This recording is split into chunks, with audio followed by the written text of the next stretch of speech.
آپ دیکھ رہے ہیں سٹی انڈیا نیوز چینل، حق کی آواز۔ اس نیوز کے پیش کرتا ہے کاسمک پیکسول، ایک بار جو کھائے یہاں بار بار آنے کو چاہے یہاں۔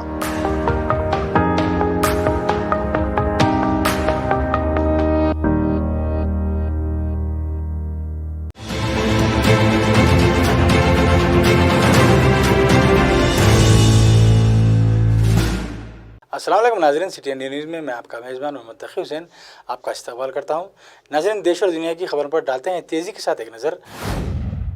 وزیر اعظم نریندر مودی نے کل جماعتی اجلاس کے بعد بتایا کہ ہماری سرحدیں محفوظ ہیں، ہماری ایک انچ زمین پر بھی کسی کا قبضہ نہیں ہے۔ ہمارے فوجیوں نے سرحد کی حفاظت کرتے ہوئے چینی فوجوں کو سبق سکھاتے ہوئے شہید ہوئے ہیں۔ وزیر اعظم نریندر مودی نے ہند چین سرحد کی موجودہ صورتحال پر تبادلہ خیال کے لیے جمعہ کے روز ایک کل جماعتی اجلاس طلب کیا۔ 3 گھنٹے تک جاری رہنے والی اس میٹنگ کے دوران گلوان واقعے اور فوج کی تیاریوں کی تفصیلات سے باخبر کیا گیا ہے۔ ویڈیو کانفرنسنگ کے ذریعے منعقدہ اس میٹنگ میں وزیر داخلہ امت شاہ، وزیر دفاع راجناتھ سنگھ اور وزیر خارجہ ایس جے شنکر، قومی اور علاقائی سیاسی جماعتوں کے 17 سربراہان شریک ہوئے۔ کل جماعتی اجلاس میں لداخ کے شہداء کو خاموش خراج عقیدت بھی پیش کیا گیا۔ ملک بھر میں کرونا وائرس ٹیسٹنگ کی مختلف قیمتوں کے بارے میں سپریم کورٹ نے ایک اہم رائے دی ہے۔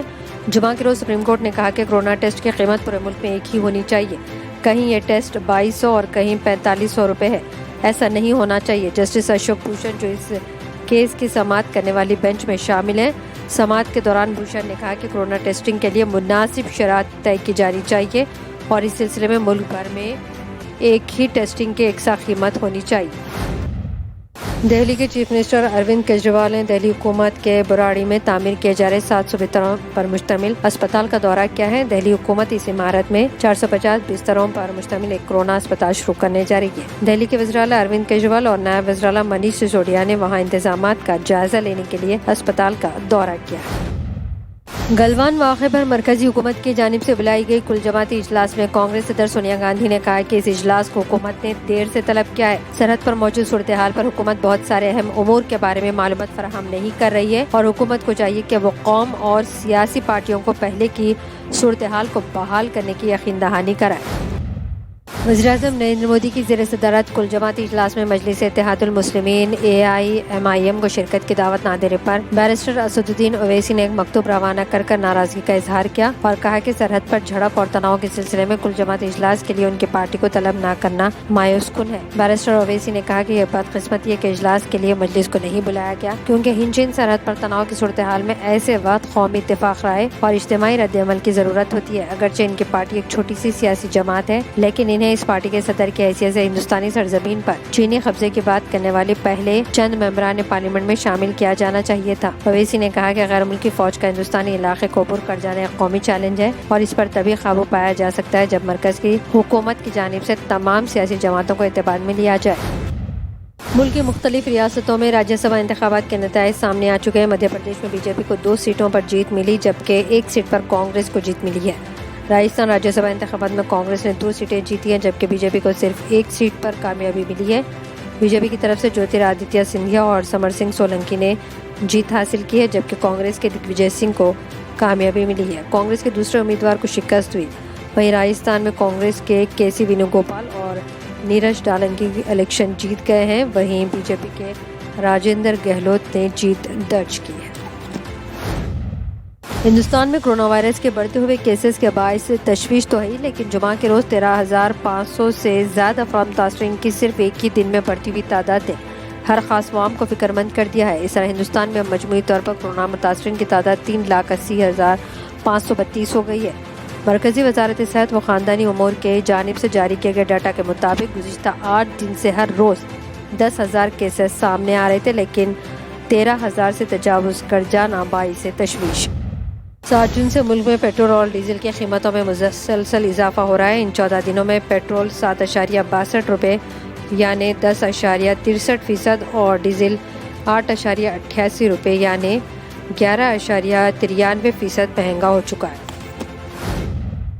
تلنگانہ ہائی کورٹ نے سرکاری ملازمین اور وظیفہ یابوں کی رقم میں کٹوتی کرنے سے متعلق حکومت کے جاری کردہ آرڈیننس پر نوٹس جاری کیے اور 3 ہفتوں کے اندر جواب دینے کی ہدایت دی ہے۔ ریٹائرڈ IFS آفیسر رمن گوڑ نے ہائی کورٹ میں ایک درخواست داخل کرتے ہوئے آرڈیننس کو چیلنج کیا اور کہا کہ حکومت کو وظیفے میں کٹوتی کا کوئی حق نہیں ہے۔ تلنگانہ حکومت نے چینی فوجیوں کے ہاتھوں شہید ہونے والے کرنل سنتوش بابو کو ارکان خاندان کو انعامات کی بارش برسائی ہے۔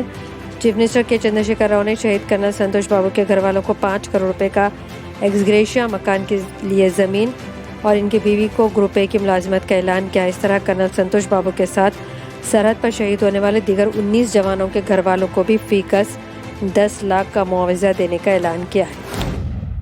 تلنگانہ میں آج کرونا وائرس کے 499 ریکارڈ نئے کیسز درج کیے گئے ہیں۔ ریاست میں کیسوں کی کل تعداد 6526 ہو گئی ہے۔ حیدرآباد میں 329 کیسز رپورٹ ہوئے اور 3 کی موت ہوئی ہے۔ اس کے ساتھ ہی مہلوکین کی تعداد 189 ہو گئی ہے۔ اس وقت تلنگانہ میں 2976 افراد زیر علاج ہیں۔ تلنگانہ کے آصف آباد ضلع کی ایک طالبہ کلیانی نے یہ ثابت کر دیا ہے کہ غربت تعلیم میں کامیابی کی راہ میں رکاوٹ نہیں ہے۔ آصف آباد ضلع کے کاغذ نگر ٹاؤن سے تعلق رکھنے والی کلیانی کا نام بھی تلنگانہ انٹرمیڈیٹ امتحانات کے ٹاپرز میں شامل ہو گیا ہے۔ ریاستی سطح پر اس نے نمایاں مظاہرہ کیا۔ بتایا گیا ہے کہ کاغذ نگر کے دوارکا نگر سے تعلق رکھنے والی کلیانی کے والدین گھر پر اڈلی بناتے ہیں اور گھر گھر پھر کر اسے فروخت کرتے ہیں۔ امیر حلقہ جماعت اسلامی ہند تلنگانہ مولانا حامد محمد خان کی قیادت میں آج کرنل بی سنتوش بابو کے مکان سوریا پیٹ پہنچ کر انجہانی بھی کرنل سنتوش بابو کے افراد خاندان سے ملاقات کی اور پرسہ دیا۔ اس موقع پر وفد افراد خاندان، والدین و دیگر سے تفصیلی بات چیت کی۔ امیر جماعت مولانا حامد محمد خان نے کہا کہ ملک اور خصوصاً ریاست تلنگانہ کے عوام کرنل سنتوش بابو کی بہادری اور قربانی کو ہمیشہ یاد رکھے۔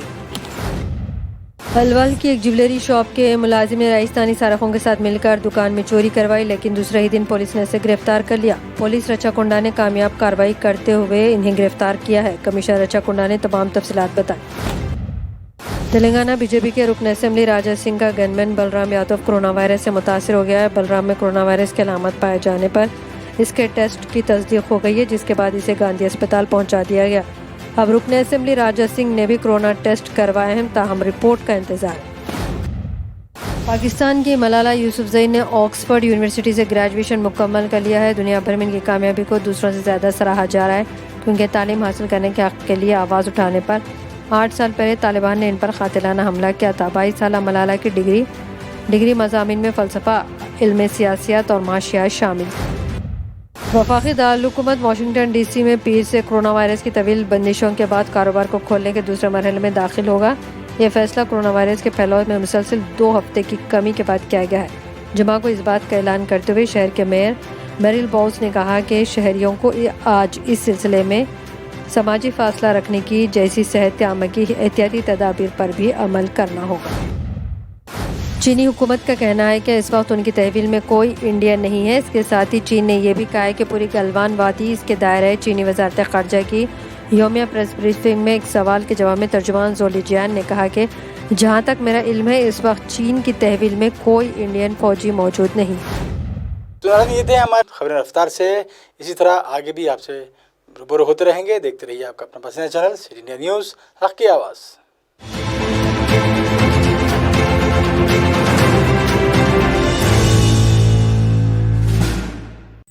دوستو، اگر آپ کو ہماری نیوز اور انٹرٹینمنٹ تمام پروگرام پسند آتے ہیں تو پھر لائک کریں، شیئر کریں اور سبسکرائب کریں، اور ہاں، بیل آئیکن دبانا نہ بھولیں تاکہ آپ ہماری ہر نیوز اور ہر انٹرٹینمنٹ پروگرام سے اپڈیٹ رہیں۔ دیکھتے رہیے سٹی انڈیا نیوز، حق کی آواز۔